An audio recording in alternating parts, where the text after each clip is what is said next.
नमस्कार मित्रों, स्वागत है आपका हमारे हिंदी यूट्यूब चैनल भक्ति में ही शक्ति है में। आज के इस वीडियो में हम आपसे बात करेंगे कि माता गांधारी ने भगवान कृष्ण को श्राप क्यों दिया था और क्या श्राप दिया था। आज इसी के बारे में बात करेंगे मित्रों। उससे पहले बताना चाहूँगा, यदि आपने हमारे चैनल को अभी तक सब्सक्राइब नहीं किया है, सब्सक्राइब कर दीजिए और बेल के आइकन पर क्लिक ज़रूर करें, जिससे कि आपको हमारे आने वाले वीडियोज़ का नोटिफिकेशन मिलता रहे। चलिए फिर शुरू करते हैं।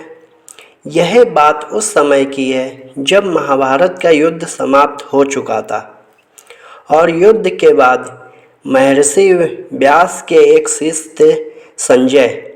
उन्होंने जब गांधारी को इस बात की जानकारी दी कि पांडव अपने साथियों और द्रौपदी के साथ हस्तिनापुर में आ गए हैं, तो उनका मन काफ़ी दुखी हुआ और उनके मन की सारी पीड़ा एकदम से अचानक से बाहर आ गई और वो बहुत ही ज़्यादा दुखी उस समय थी, क्योंकि उनके सभी पुत्र मारे गए थे युद्ध में। और फिर जब पांडव और भगवान कृष्ण वहाँ पर आए हस्तिनापुर में, तो फिर वे माता गांधारी भगवान कृष्ण पर बहुत ज़्यादा क्रोधित हो गईं। उन्होंने क्रोध में आकर भगवान कृष्ण को श्राप दिया। उन्होंने श्राप इसलिए दिया था क्योंकि उन्हें यह लगता था कि उनके सभी पुत्रों की हत्या उनके पुत्रों का वध हुआ, उसके जिम्मेदार भगवान कृष्ण है। लेकिन उन्होंने इस बात का ध्यान नहीं दिया क्योंकि उनके पुत्रों का वध उनके कर्मों की वजह से हुआ है, उनके कर्म सही नहीं थे। उन्होंने इस बात का ध्यान नहीं दिया और वो भगवान कृष्ण को इसका दोषी मानती रहीं और फिर उन्होंने भगवान कृष्ण को श्राप दे दिया।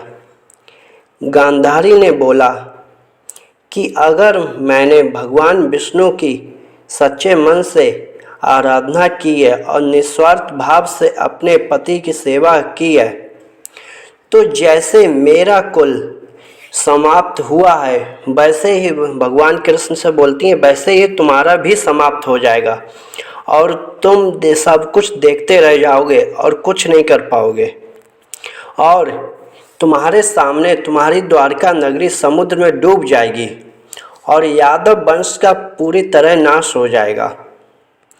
यह श्राप माता गांधारी ने भगवान कृष्ण को दिया था और भगवान श्री कृष्ण ने मुस्कुराते हुए गांधारी के इस श्राप को स्वीकार कर लिया।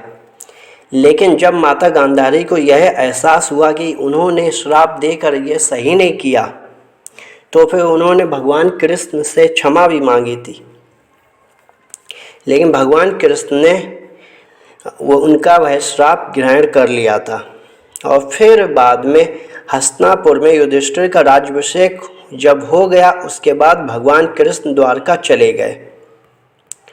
और फिर जब 36 साल के बाद गांधारी का श्राप अपना असर दिखाने लगा, तो एक बार यादव लोग समुद्र के किनारे एक उत्सव में के लिए इकट्ठे हुए थे। फिर वहाँ पर वो लोग मदिरा का सेवन कर रहे थे। फिर किसी बात को लेकर उनमें झगड़ा होने लगा और झगड़ा इतना बढ़ गया कि वो एक दूसरे को बिल्कुल जान से मारने लगे और फिर इसी तरह यदुवंशियों के नाश की शुरुआत हुई और फिर धीरे धीरे यदुवंशी सभी उनका सर्वनाश हो गया। और फिर भगवान कृष्ण के देह त्याग के बाद द्वारका नगरी भी समुद्र में डूब गई। मित्रों, यह गांधारी का श्राप कहा जाता है कि यह गांधारी के श्राप का असर था। अब तो आप समझ ही चुके होंगे कि गांधारी ने भगवान कृष्ण को श्राप क्यों दिया था और उस श्राप का क्या प्रभाव पड़ा था। मित्रों, अगर आपको यह जानकारी पसंद आई है तो वीडियो को ज़्यादा से ज़्यादा शेयर कीजिए और अगर आप हमारे चैनल पर नए हैं तो चैनल को सब्सक्राइब कर दीजिए और बेल के आइकन पर क्लिक करना ना भूलें। आज के लिए इस वीडियो में इतना ही। धन्यवाद। जय श्री कृष्ण।